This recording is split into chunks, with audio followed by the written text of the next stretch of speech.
Hi, my name is Khleif, and I'm the host of the Lifetime Cash Flow Through Real Estate Investing podcast. And every week I interview multifamily rock stars, and we talk about how they've built incredible wealth for themselves and their families through multifamily properties. So hit the like and subscribe buttons to get notified every Monday when a new episode comes out. Let's get to it. Welcome to another edition of How to Build Lifetime Cash Flow Through Real Estate Investing. I'm Khleif, and I'm thrilled you're here. And I know you're going to get tremendous value from the super intelligent guy we're interviewing today. His name's Nathan Trunfio, and he's the president of DLP Lending Partners. Now, this group that he's affiliated with, they own 10,000 doors. They do direct lending on single-family fix and flips. They also do multifamily. They've loaned in 30 states. Nathan's been involved in financing over $1 billion in loans. So we're really going to have a lot of fun drilling down on a bunch of different things today. Welcome to the show, brother. Thank you, Rod, man. I'm excited, and it's a pleasure to be here and honored to be here as well. Oh, well, thank you. So why don't, we start the way we normally do and just have, talk about a little bit about your trajectory, when you got in the business, a little bit about your history, and then we'll get into questions and Q&A. Sure. Yeah, and I'll try to keep the story as short as possible. But ever since getting out of college, I've been in real estate. A lot of my time has been spent on sort of financial services and lending side. But again, all of it relates to something in the forms of residential housing. I've been in the multifamily realm about the last 4 years now. And so I have an active hand in personally investing mainly as an LP partner, and then also assisting our acquisitions arm and the rest of our multifamily operational arm. As you said, we're pretty large in the space, and then I still run the debt platform for what we do. So I have a lot of firsthand experience myself as an investor, and also from the lending perspective, and looking forward to continue to talk about all the ins and outs of what we see in the space as we do. And it's very important to keep a keen ear to the ground on what's going on in the industry. Knowledge is the most powerful and insightful thing we can all have. Well, let's go there first. Talk about your view about where we are in the market cycle and what you're seeing. Let's start there. Yeah, so it's been an interesting ride, and you look back about a year ago and you said what was going to happen in 2019, and I think there was a lot of sort of indecision on the direction of where things were going. I think we have a lot more clarity, and it's very cheesy, but we have some good 2020 vision moving into this new year, and things are very optimistic. Investing in multifamily, as probably all the listeners know, it's a great asset class. It's a great investment. Rentership is at all-time high. It's only continuing to grow, and there's such a demand specifically in the affordable space. And, that's what I'm most familiarized in. That's what I have a huge passion in. And with such high demands, I really am very confident this year. I think no matter where you look, whether you're looking at like Housing Wire, CBREs, or any of the information that's being put out there, everybody's pretty optimistic this year. There's definitely some good trends from a macro perspective, whether you look at job growth or income growth, or again, the high trends in demand for rentership right now. And so all of that's going to speak volumes to allowing for great opportunities in multifamily investing. We've seen tons and tons of money come into the space on both the operational side, operators and sponsors. You have whether it's REITs, hedge funds, private money, foreign money, people getting new into the multifamily space that's transitioning from single family. There's just a lot of money that's in the space. So it is making it harder for all of us good operators that are staying diligent. We all know that it's harder to find good product and good value add deals. But that's not to say that with hard work and discipline, there's a ton of opportunity. And then the debt space as well. I mean, there's just a lot of money. Some of it, people will say could relate back to sort of the crash. I just finished the Steve Schwartzman biography, I should say. He emphasizes a lot about, how, we all know lenders had a big contribution to what happened back in the 2000s. And, since there's a lot of debt capital out there and all sponsors really want to push for maximum leverage, they're pushing their assumptions. And then we've seen. Well, not all. Not all. That's not the smart ones. Not the smart ones. We see some really stupid stuff happening right now. We're at 65% on an asset, and loan to value, and more than one actually. And so Yeah. Okay. Sorry. I just had to interject. No, but you're absolutely right. And absolutely, I appreciate you correcting me, because there's tons of good operators out there. And I'm sure that most of them are listening into your podcast, as I've done significantly. And it's important, like I said, knowledge is about the most powerful thing that we can all have. So, staying diligent is very, very important. At the same time, there's been with the price compression, or you look at appreciation of values, it has allowed a lot of people to grow and really scale businesses such as ourselves. And so, I really think that momentum is still going to carry here very heavily into 2020. I do say, the word that I like to use as an adjective to describe what's going on out there is it is pretty frothy, though. So I call it irrational exuberance as well. Yeah, there's a lot of, we're scratching our heads sometimes when we see what some of these properties are trading for. Let me ask you this, since we're on the topic, what do you guys do to stress test a deal? Are you involved in that process at all? Yeah. So absolutely, man, it's stress tested a lot of different ways. And that's, I think, the most important part, whether you're looking at price per pound basis on what other products selling for that's comparable, whether you look at an affordability basis from the tenant base, and will they be able to support the rent increases that you might be looking to drive through a value creation.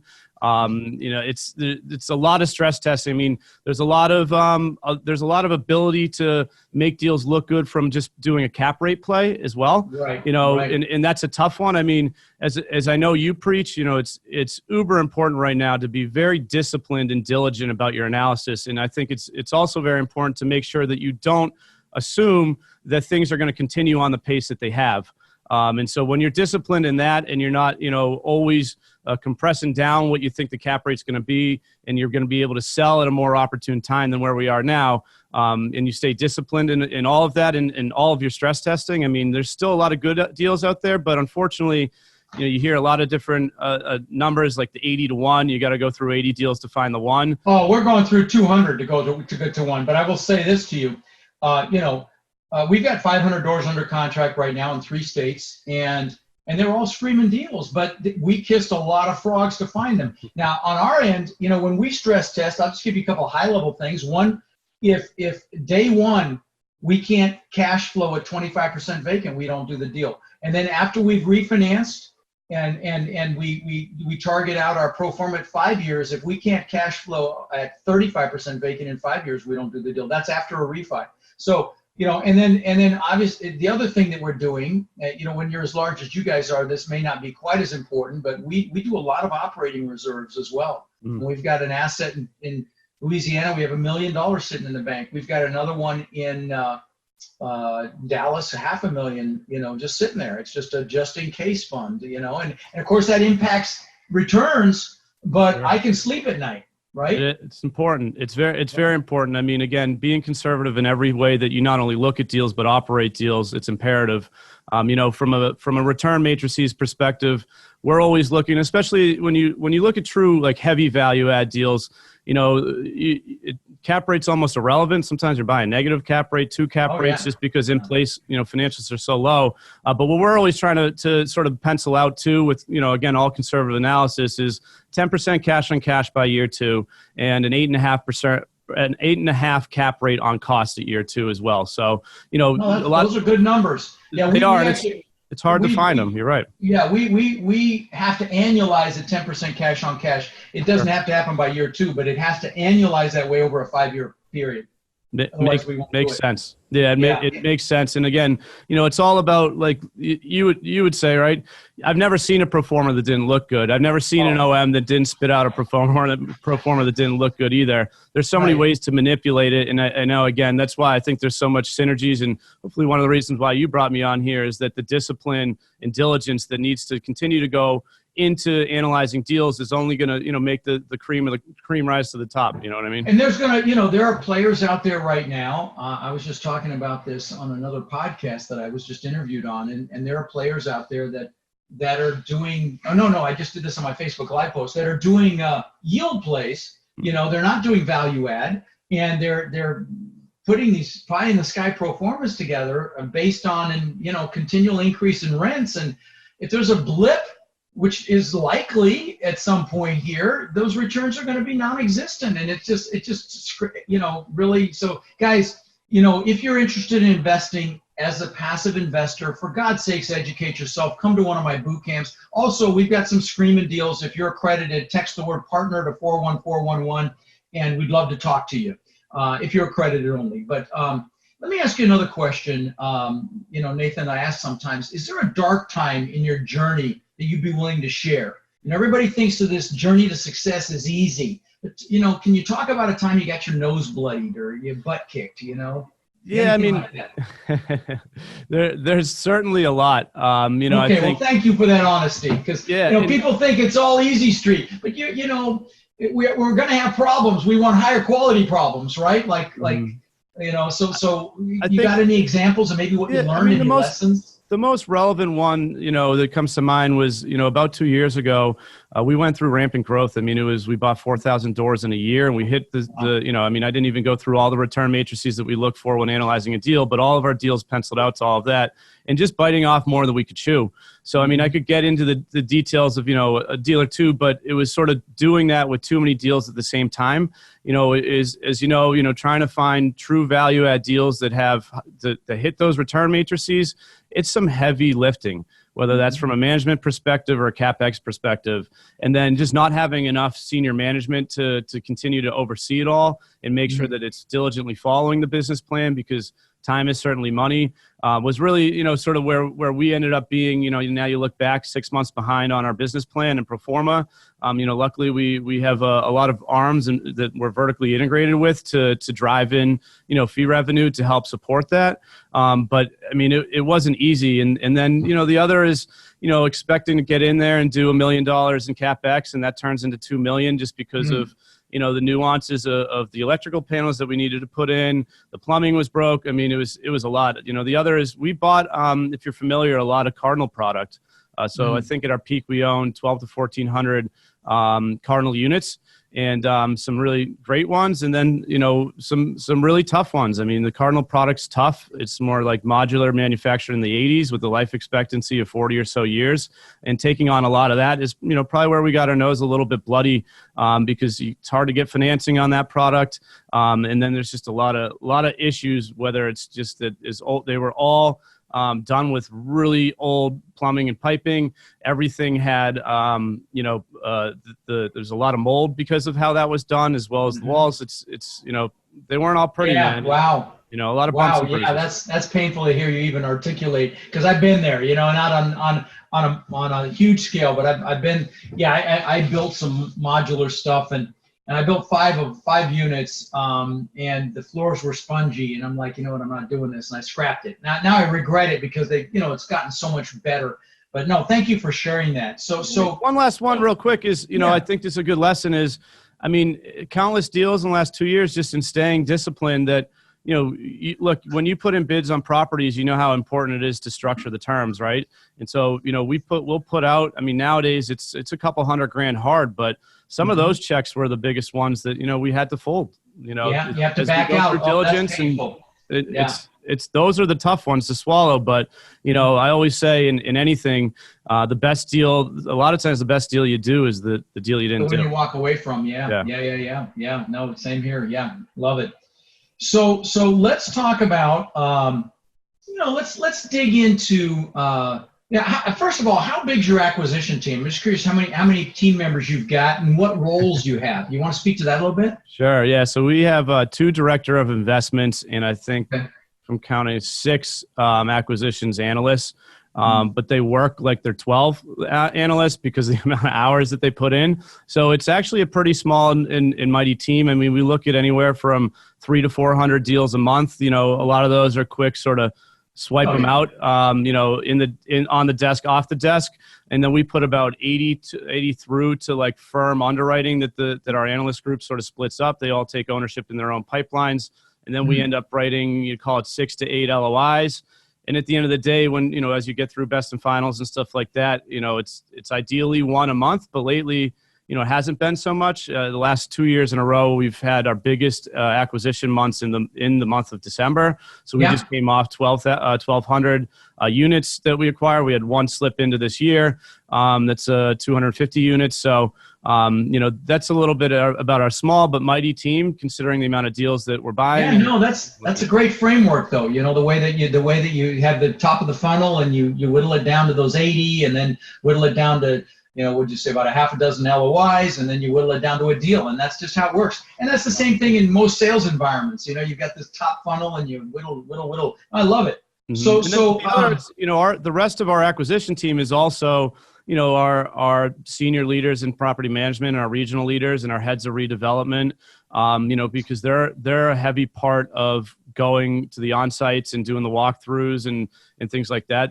There's some fun times. I mean, we'll roll up about usually 7 or 8 people deep on site inspections and walkthroughs, and that's not all the people that are involved in the acquisition. It's just who's analyzing the deals. Yeah. So that was my next question. You have a lot of your management in-house, correct? I assume you have probably a little bit of both, some third party, some in-house. Yeah. So for the most part, so we self-manage 80% of our doors roundabout. And then the other 20% are really, as we look for good value add deals and yields, we've had to go into some markets that we don't have economies of scale in. And so that's sort of where we've looked to third party. But, we have all of our companies, it's about 350 people. On the property management arm, it's about 250 people. A lot of those are inline workers, and then, senior leaders, regional leaders, and acquisitions team and things like that, and redevelopment. Nice. And what's your primary markets?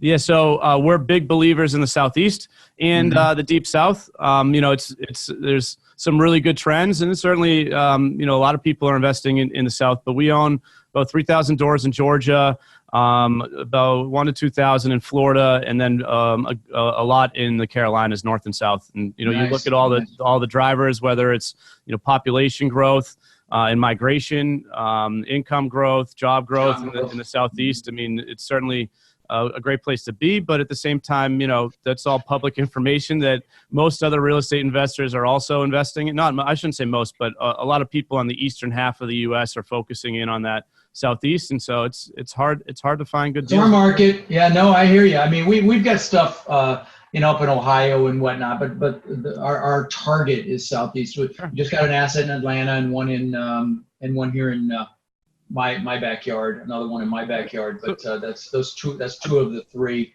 We had our first acquisitions on the West Coast. We're in a little town, Vernal, Utah. We're in South Arizona. Those are both about 200 unit complexes. I helped lead Point on a 750 unit acquisition in South Bend, Indiana. So, we do have those outliers, and that's where we're, chasing yield and chasing. Yeah, you got to chase yield. That's really it. And sometimes you're going outside your market. Now, that said, those of you listening, if you're fairly new, you focus on one freaking market. Do not think that you can do what we're talking about here until you're skilled and really know what you're doing. You want to become an expert in one market right now. But to get started.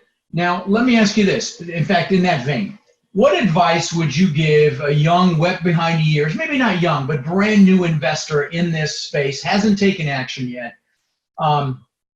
What words of wisdom would you give that person?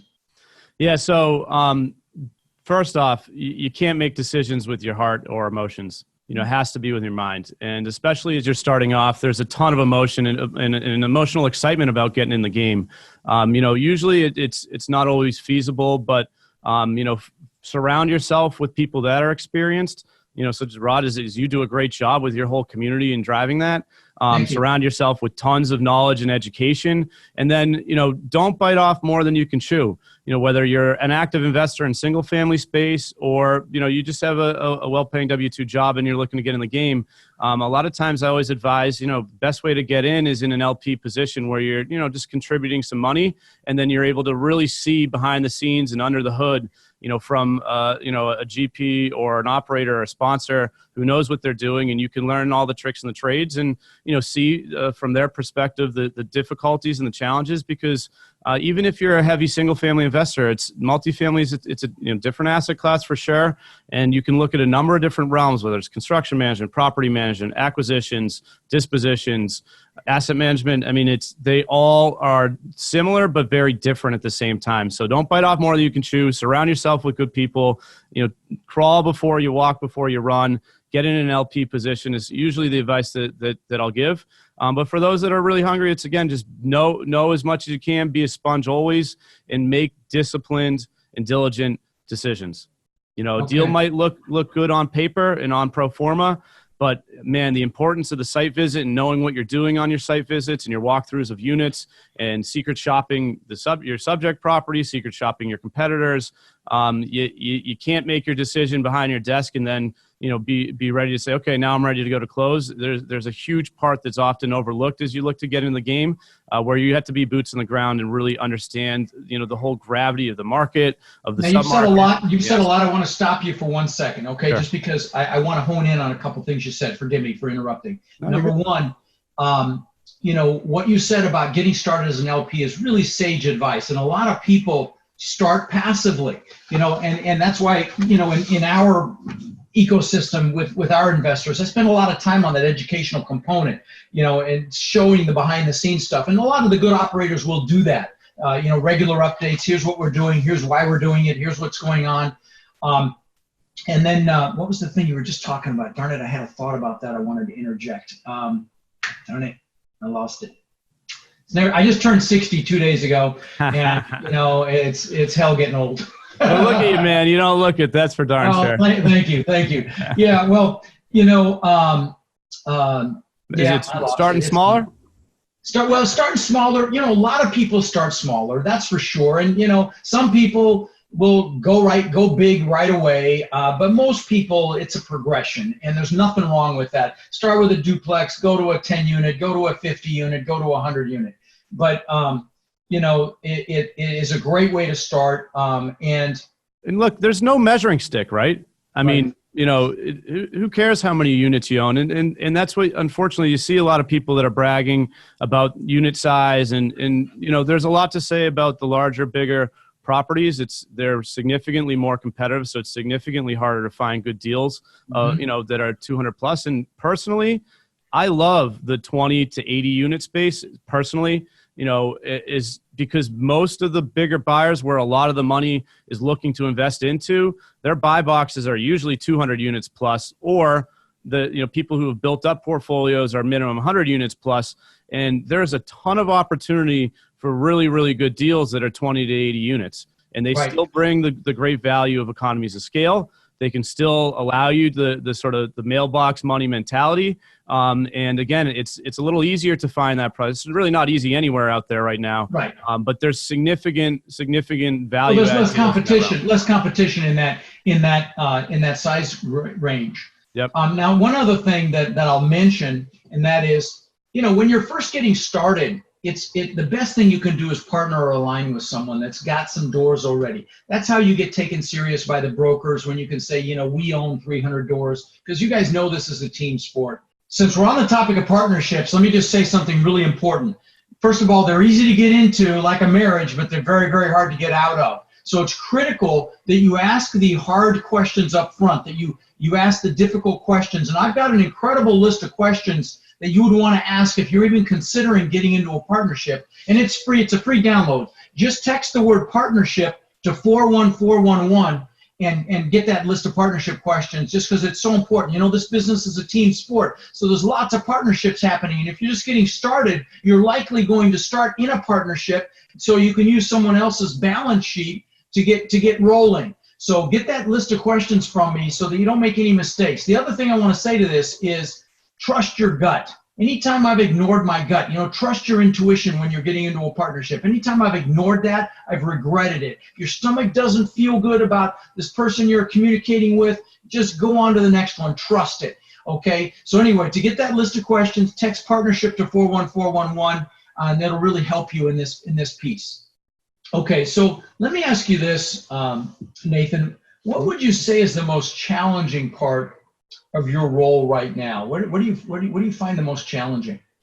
Yeah, so my role is multifaceted, but again, I think the hardest challenge is finding good deals, being patient enough for good deals, and making sure that you follow all the disciplines and making sure they pencil out.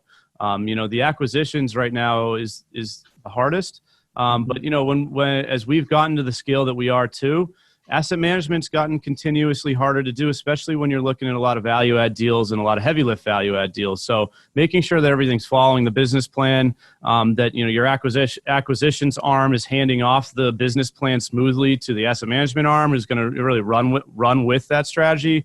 I mean, it's a little bit of all of it, but to me, the hardest part right now is acquisitions and finding good deals. Yeah, yeah. So, do you have any tips for developing relationships with brokers? I mean, of course, you guys have extensive, long, tenured broker relationships. Right. But can you think back to when you were just, involved in setting those up, and how, what tips might you have there? Yeah, so I like to think I got some good tips, but it's nothing that's going to be earth shattering. Right. Treat others as you want to be treated, and look to provide value, because you might, for example, broker brings you a deal, it just doesn't fit your box. It's too small for you. It's too big for you. It's too hot. It's too cold. But then referring to other operators that they might be able to solicit the deal to, and giving them that opportunity that it provides value to them, they're then going to think of you in a good light and bring you back deals that are going to better fit your box. Certainly, great idea. That's never been brought up on my podcast before. If there's a deal that doesn't work for you, to pass it off to someone who it might work for. No one's ever said that before, and that is so freaking smart. So because not only you're helping the person you're passing it to, you're helping the broker build his network and maybe sell a deal. It's a big industry, but it's a small industry, right? Yeah. And then, as I'm sure many of others have spoken to, I mean, execution is what defines you in this space to brokers. Right. So, do what you say, give quick feedback, because brokers aren't there. They can't afford to waste their time.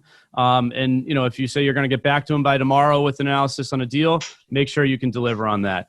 Obviously the same goes as you're writing contracts, and they accept your bids. I mean, you have to be able to execute. All it takes is one deal where you don't execute and your reputation gets tarnished. It's funny, like I said, how big of an industry it is, but how small it is and how word gets out quickly. So execution. Everybody knows each other. The game. Yeah. Yeah. Yep. A couple other things I'll mention, and you can tell me if you agree. FaceTime is so important. You may start the relationship over the phone, but they need to meet you either at an IMN conference or a, NMHC or whatever, or where, you just fly out there and have them show you some properties. Would you agree with that? Yeah, 100%. And I mean, you have to do, it's just like anything, right, that has some sort of sales in it. It's the follow-up game. You right. Also have to stay in front of them. Right. Continue to reach out and hey, what are you seeing in the market? And then the thing about it is that, whether you have multiple brokers in multiple markets or in the same market, you can use them as resources as well. As long as you're all in the best interest of each other and looking to help each other out, brokers can be great resources even when it's not their transaction. But staying in front of them and letting them know you're an active buyer, also making sure that, you do a good job showing your case studies of acquisitions and putting that out on social media frequently, letting them know whether it's actively or passively that you are executing is hugely important. Yeah. I agree that the personal FaceTime is just like in much of sales of anything, it's imperative. I remembered what I wanted to circle back to. Thank you. That was perfect. And that was, when you are doing your mystery shopping and your site you're in there doing the due diligence on an asset, and you're going and visiting all the competitors. That is one of the most, in my opinion, the most important and eye-opening things you can do to study that market, to study the competition, to see how you compare. In our case, because we don't self-manage, to interview third-party property managers, you get so much information there as well. Would you want to expand on that? Yeah, two tips that I give is what's often overlooked and forgotten about is don't forget to secret shop the asset that you want to buy. It might not be you, right? It might be somebody else on the acquisition team, but you need to secret shop your own asset that you're looking to buy first and foremost. and really get insights about how they handle things during the sales process of leasing, and then act as if you're a client. The other is when you are secret shopping to your competitors, always, always, always reference the property that you're looking to buy and ask them, hey, what do you know about XYZ property down the road? Because most of the time your competitors are going to know, how to sort of poke holes in that asset. And so they'll tell you, oh, well, we hear that there's a lot of sewage problems. So pipes get backed up and, a lot of people are coming over to rent ours because, of this and that. And that gives you great insights on areas to then focus in on your own due diligence on the asset that you're looking to acquire.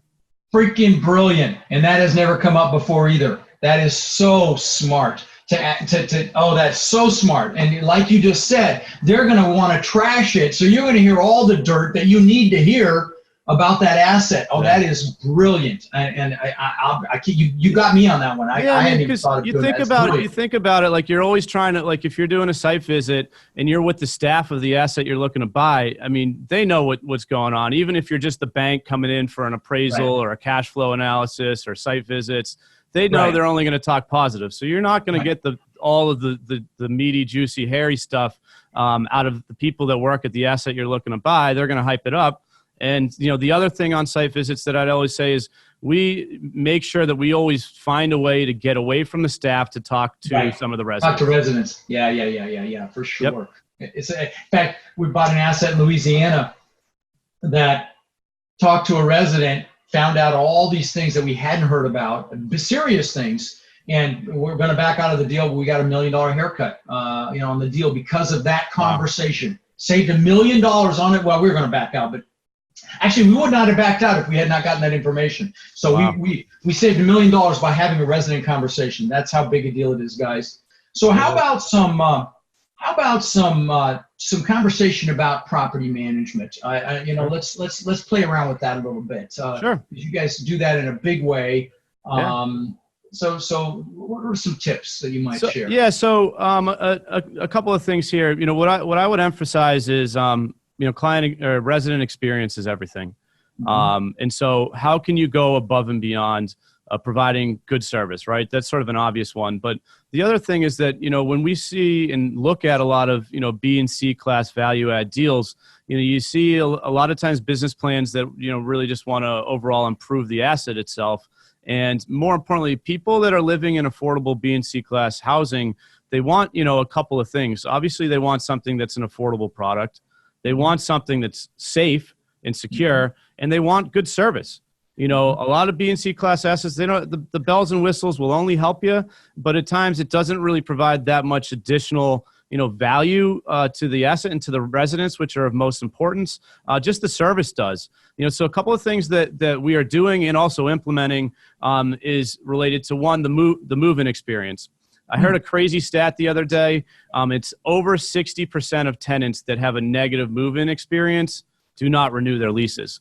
So that just exemplifies how important it is to make sure they have a good experience. So one thing that we do is that we are dedicating 1 hour of a service or maintenance tech's time on the first or second day when somebody moves in, whether that's they want to fix the handles on the cabinets, they need help moving in a bed, or whatever it might, they need to clean the shower a little bit more, or whatever it might be. But going above and beyond in the move-in experience is certainly something that shows the importance of resident experience, and then hopefully it helps you retain them more. And we all know the benefits of certainly. Sure, I mean, there's no greater expense than turnover. So besides the maintenance, is there anything else, or is that just top of mind? That's all that comes to mind for you right now. That's brilliant. 1 hour. Hey, maintenance tech within 24 hours. They're there knocking on their door. Hey, is there anything I can help you with? I want to, maybe. I guess just from a maintenance perspective is just making sure that you hire the right people and build the right culture. So we put a lot into building culture among our people. Okay, I want to drill down on that a little bit. Yeah. What do you do to build culture? Because that's something I'm fascinated with. Yeah, so we do a lot. Okay. So we have like a Fit Life Challenge group. So we highly encourage people to be active. We provide every single person that we hire, no matter what sort of ranks they're in, we'll give them free Fitbits right when they come on board. We also do something really cool we call Driven for Greatness. It's every other Thursday morning. It's actually before sort of work hours at 8 a.m. We as a company, it's voluntary, so it's not everybody that shows up. We go through a book a month. So we provide free Audible accounts to everybody that's an employee of us with all free credits. And we go through reading books, and every other week in Driven for Greatness, we have a different person. So you'll have, maybe it's a maintenance tech, maybe it's a regional manager, senior leader. It can be anybody in the organization that will lead a 1-hour presentation on half of a book. And then we all collaborate. We encourage it to be engaging. So we really do emphasize that, as well as much as it's important for, assets or companies to set goals. When we require goals, it's 3 personal goals and 3 business goals. So making sure that you just put value to a work-life balance and people developing not only the business, which is, will put more monies into the assets pocket and yours.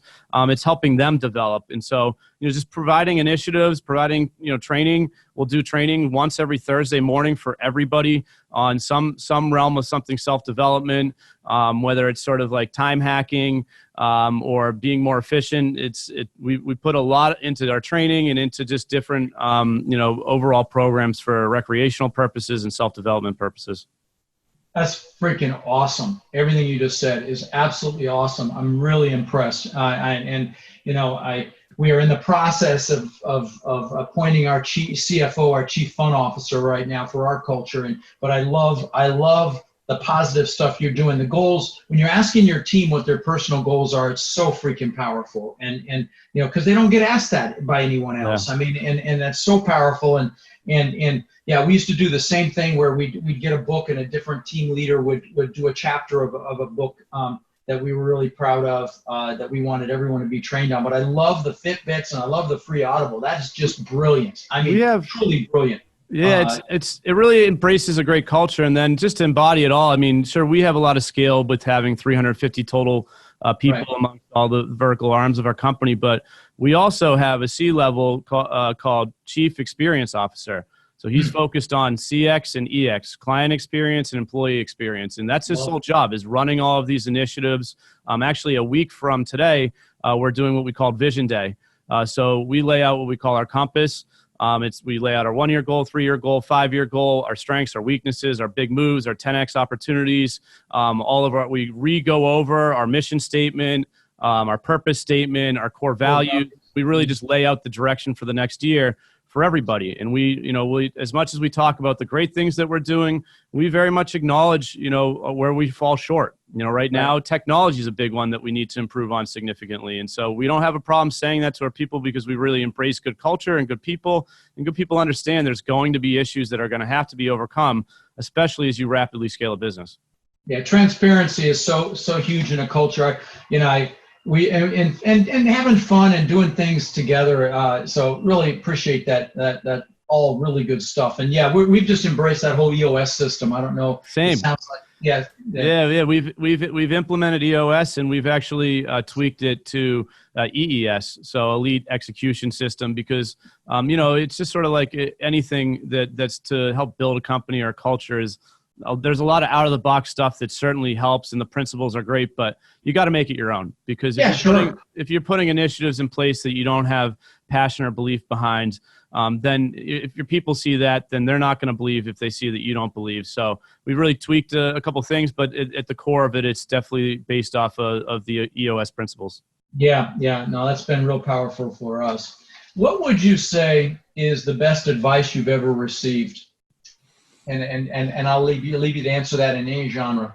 The best advice, man, that's a toff one, because I know I didn't prepare you for some of these. No, so that's okay. I mean, I think you stumped me, man. It's rare that I get stumped.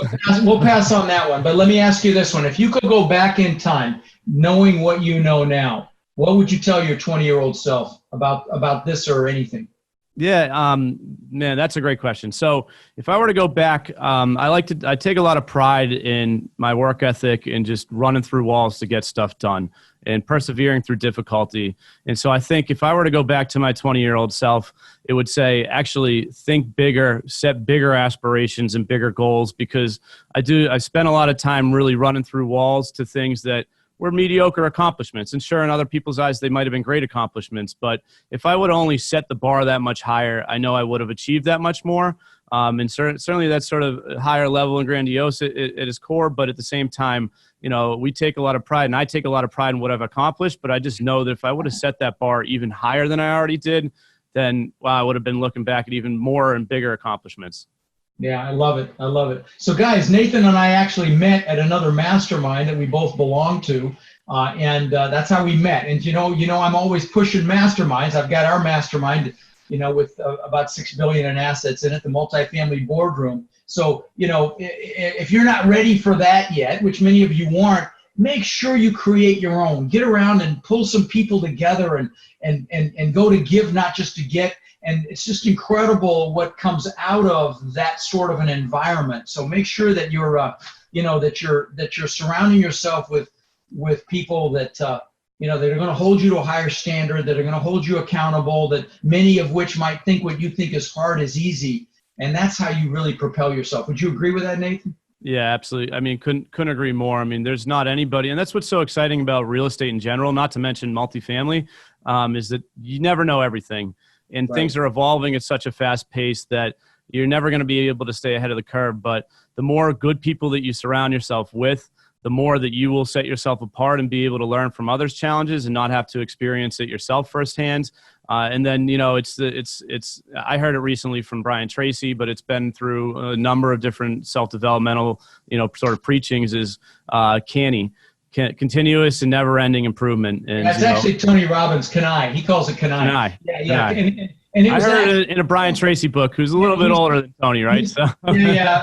But I will tell you, where it comes from. It comes from Charles Demings and that whole Japanese Kaizen philosophy. But no, I totally believe it. It's those little improvements you make. You take them out a year, 2 years, 3 years. They're giant shifts. And so when you're continually looking to improve, like we are in our organization, it sounds very much that you do the same. Oh, yeah. It's incredible what you can accomplish with those little tweaks. It really is. Well, listen, guys, it's DLP Direct Lending Partners. They lend. They're obviously big-time operators. Their website is dlprec.com. And I know that Nathan and I are going to definitely stay in touch because I think we're kindred spirits. But, brother, I really appreciate you being on the show, man. My man, thank you so much. Again, it's been an honor and a blessing, and it's cool to be on a podcast with someone so successful that's also so giving, man. So commend you for that. I've been a big fan for a while, and will certainly remain that way. Well, it's very kind of you to say that, buddy. Well, we'll talk again very soon. Take care. Likewise. Thanks, Rod. Nice job, brother. Thanks, Let me, man. shut off the recording. Really nice job.